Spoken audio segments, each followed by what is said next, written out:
अद्भुत चमत्कारी बजरंग बाण।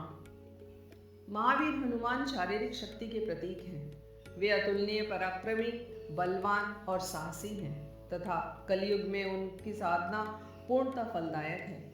हनुमान जी दुष्ट शक्तियों और जीवन में आने वाली बाधाओं को दूर करने वाले हैं।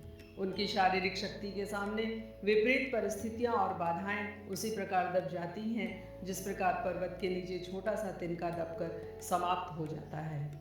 हनुमान, बजरंग, महावीर के साथ साथ उन्हें वायुपुत्र भी कहा जाता है।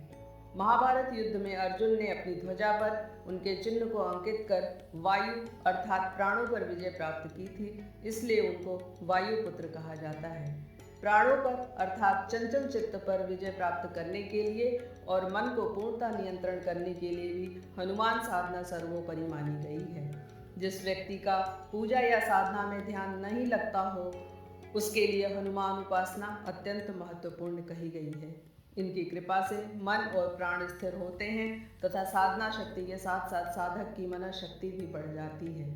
प्रसिद्ध मनोवैज्ञानिक जुंग के अनुसार मानव की नैतिक भावनाओं का स्रोत उसका मन होता है, क्योंकि मन से ही गुप्त शक्तियों का विकास होता है। अतः मानव जिन भावनाओं या विचारों को बार बार मन में दोहराता है या जिस प्रकार की मानसिक स्थिति में वह रहता है, उसका वैसा ही स्वभाव बन जाता है। अतः बजरंग बाण में पूरी श्रद्धा रखकर बार बार दोहराने से मानव मन में हनुमान जी की शक्तियों का विकास होने लगता है और मन की संकल्प शक्ति में वृद्धि होती है। साथ ही साथ कष्टों, बाधाओं और परेशानियों से जूझने की शक्ति जागृत होती है। फलस्वरूप उसमें निर्भीकता और साहस आ जाता है। सैकड़ों पुस्तकों में बजरंग बाण के महत्व को बताया गया है। सैकड़ों लोगों का व्यक्तिगत अनुभव है कि बजरंग बाण का नियमित पाठ बाधाओं और आने वाली कठिनाइयों को दूर करने में पूर्णतः सक्षम है। मांत्रिक तांत्रिक क्षेत्र में भी इस स्तोत्र का महत्व माना गया है। ऊंचे से ऊंचा साधक और योगियों ने भी एक स्वर से यह स्वीकार किया है कि यह स्तोत्र स्वयं ही मंत्रमय है और इसका नित्य पाठ ही अपने आप में आश्चर्यजनक सफलता देने वाला है। शारीरिक व्याधि, घर में भूत प्रेत आदि की बाधाएं, मानसिक परेशानियां आदि के निवारण में यह स्तोत्र रामबाण की तरह है। जिसके घर में इसका नित्य पाठ होता है उसके घर में साक्षात महावीर विराजमान रहते हैं और किसी प्रकार की कोई बाधा उसके घर में व्याप्त नहीं होती। पूजा कैसे करें? साधक को चाहिए कि वह अपने सामने हनुमान जी का चित्र या उनकी मूर्ति रख ले और पूरी भावना तथा आत्मविश्वास से उनका मानसिक ध्यान करे। यह विचार करे कि हनुमान जी की दिव्य और बलवान शक्तियाँ मेरे मन में प्रवेश कर रही हैं, मेरे चारों ओर के अणु उत्तेजित हो रहे हैं और यह सशक्त वातावरण मुझे और मेरी मन शक्ति को बढ़ाने में सहायक हो रहा है। धीरे धीरे इस प्रकार का अभ्यास करने से साधक के मन में शक्ति का स्तोत्र खुलने लगता है और एकाग्रता पर उसका नियंत्रण होने लगता है। जब ऐसा अनुभव हो तब बजरंग बाण की सिद्धि समझनी चाहिए। इसके बाद हनुमान जी की मूर्ति या तस्वीर की चंदन पुष्प आदि से पूजा करनी चाहिए और श्रद्धा युक्त प्रणाम कर नीचे लिखी स्तुति करनी चाहिए। अतुलित बलधामं हेमशैलाभदेहं दनुजवन कृशानुं ज्ञानिनामग्रगण्यं सकल गुण निधानं वानराणामधीशं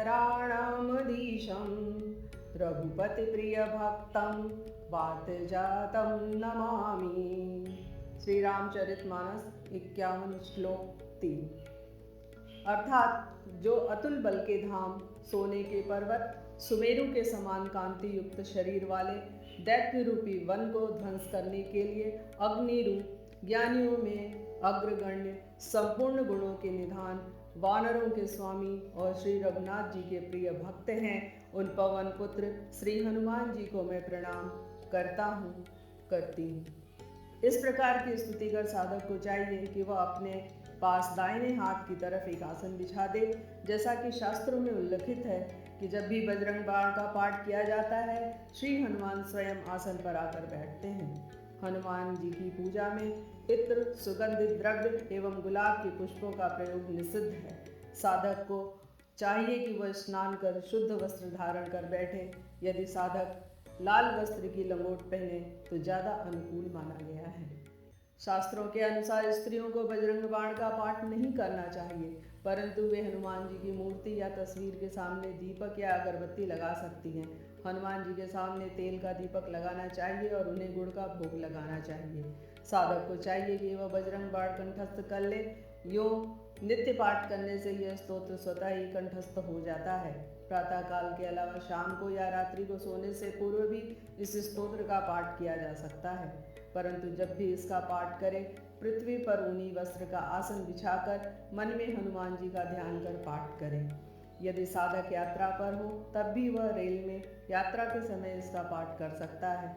धीरे धीरे साधक अनुभव करेगा कि वह पहले की अपेक्षा ज़्यादा सशक्त है, विरोधियों पर हावी हो रहा है, उसका मन ज़्यादा एकाग्र हो रहा है और उसके पूरे शरीर में एक नई चेतना, एक नया जोश और एक नई शक्ति का प्रादुर्भाव हो रहा है।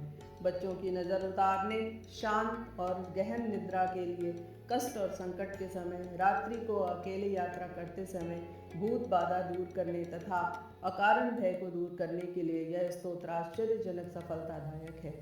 किसी महत्वपूर्ण कार्य पर जाने से पूर्व भी यदि इसका पाठ किया जाए तो इसे निश्चय ही सिद्धि और सफलता प्राप्त होती है।